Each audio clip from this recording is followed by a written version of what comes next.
So this is going to be from chapter 8 of Today and Tomorrow, which is the book I'm reading currently. And in it, Ford has a whole chapter where he talks about waste. And unfortunately, we haven't been able to necessarily improve upon some of the things he talks about and really integrate it into our society as well. And part of that is he talks about how he has a whole department in his company solely for minimizing the waste. So if there's an error with the final car, he'll strip it down to the parts and he'll reuse those parts. And this one quote from the beginning I really like, and talks about not only waste in manufacturing but also waste of human potential, which he is very big on. And it's, how are we to reckon waste? Usually we count waste in terms of materials. If a housewife buys twice as much food as her family eats and throws the rest away, she's considered wasteful. But on the other hand, if the housewife who gives her family only half enough to eat, But on the other hand, is the housewife who gives her family only half enough to eat thrifty? Not at all. She is even more wasteful than the first housewife, for she is wasting human lives. She is withdrawing from her family the strength which they need for their work in the world. And I love this quote because so often we see people trying to pinch pennies on food by buying more processed stuff, by buying stuff with less nutrition in it. And I like how he summarizes it. It's a waste of human potential. By eating food that is suboptimal, even if you are able to save money that way, you're wasting your own potential, your own brain power, your own ability to function properly.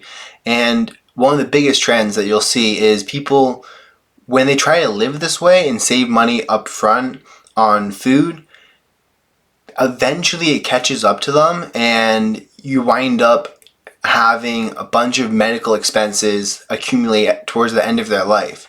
So when my grandmother fell a couple weeks ago and was in the hospital, I was there and I saw a bunch of people who, they saved up a bunch of money. They saved for their whole life, and now they're at the end of their life and they're spending every single penny they have to treat the symptoms they have, to treat the diseases that have taken over their body from neglecting it from proper food and not taking care of it fully. So there is a balance to be struck between balancing and saving money today for a better life tomorrow, and then also taking care of yourself today in order to have a better tomorrow.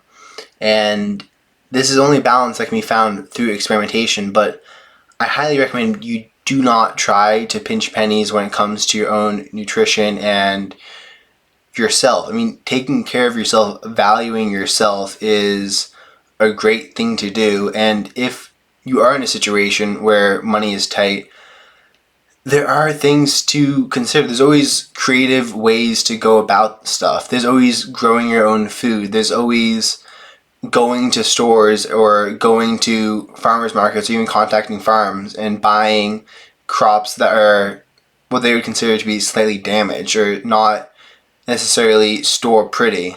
And even a great example, I drink spring water. I fill up these glass bottles with spring water, which costs me nothing, and I use findaspring.org, and I go there and I make sure that I consume high quality water that doesn't have any fluoride added into it, doesn't have any heavy metals in it, doesn't have all the stuff that public water has in it. It also has some minerals, naturally occurring minerals within it that are more beneficial than just drinking reverse osmosis water. So with that being said, please consider how you're wasting. There is a school of it a school of thought of necessarily saving up all of your money for a future day or for a future thing, which can lead to a waste of your youth if you spend your youth solely focusing on the accumulation of stuff in order to have a better life tomorrow. When does tomorrow necessarily come? So with that being said, peace out.